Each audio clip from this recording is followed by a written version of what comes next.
Today we've got the BMW 8 Series, the Gran Coupe version, so it's the G16.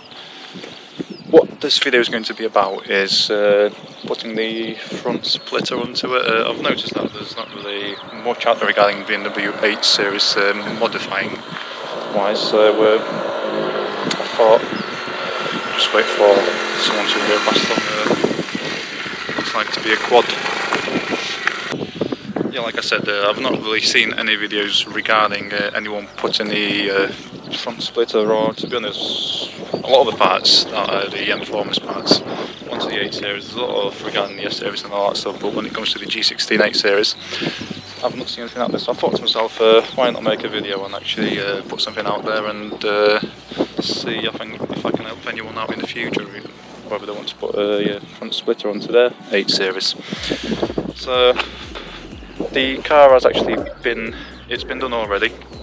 I'm not going to reveal it just yet. We have actually come to a rather nice location, I think, just to take some nice footage of the car with the new splitter on and everything. The car has been modified fully regarding the M4 skid, so it's got the glass splitter, the double kidney grills, glass split as well, the M4 perhaps. The roof has been spray painted black, got the side skirts on. The rear diffuser, we tried finding a rear diffuser but we couldn't really find one that suits our needs, so we just decided to spray the original one black.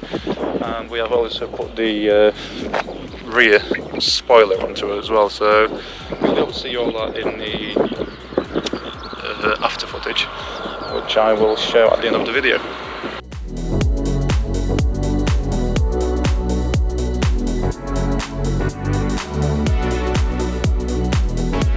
Something that I've personally not actually done before myself. I have fitted a few other splitters on the F Series BMWs, both 3 and 4 Series. However, regarding the 8 Series, it's the first time, so looking at the splitter, it does actually look really nice. It's been ordered from a carbon factory.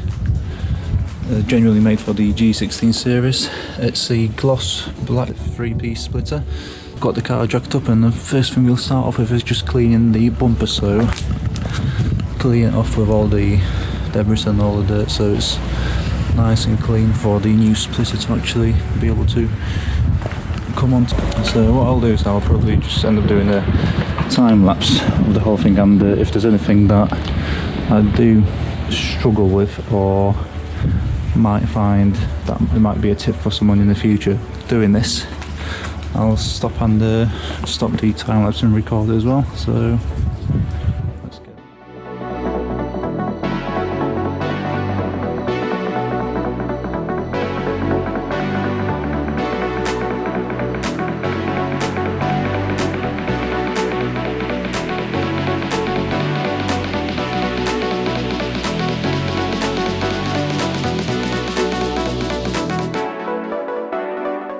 At this point, I have added some double-sided foam tape, which will allow the side pieces to stick onto the bumper.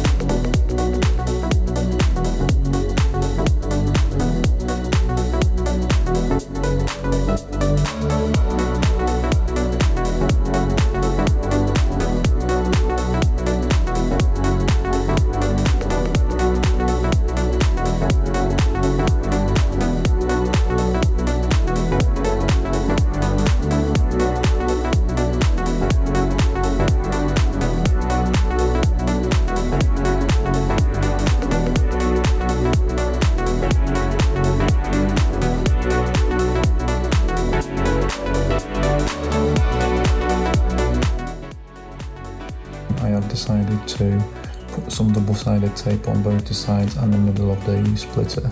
The only reason why I've done that is it allows me to put the splitter in place before I screw it on. I am drilling through the guide holes on the splitter.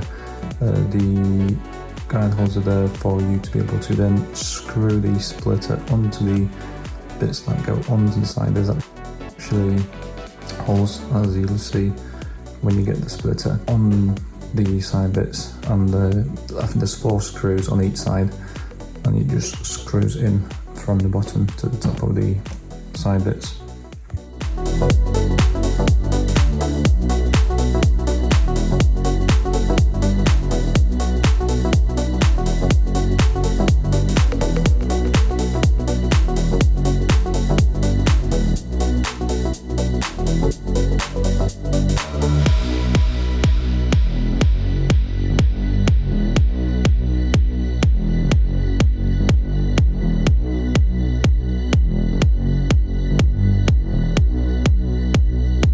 I'm using a screwdriver to screw the screws into the side bits because I didn't want to risk going through the plastic.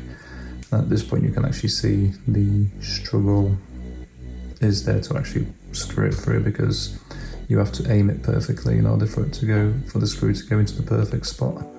But trial and error, you'll get that there is 8 screws altogether. You have to do 4 each side. But like I say, trial and error, you'll get there.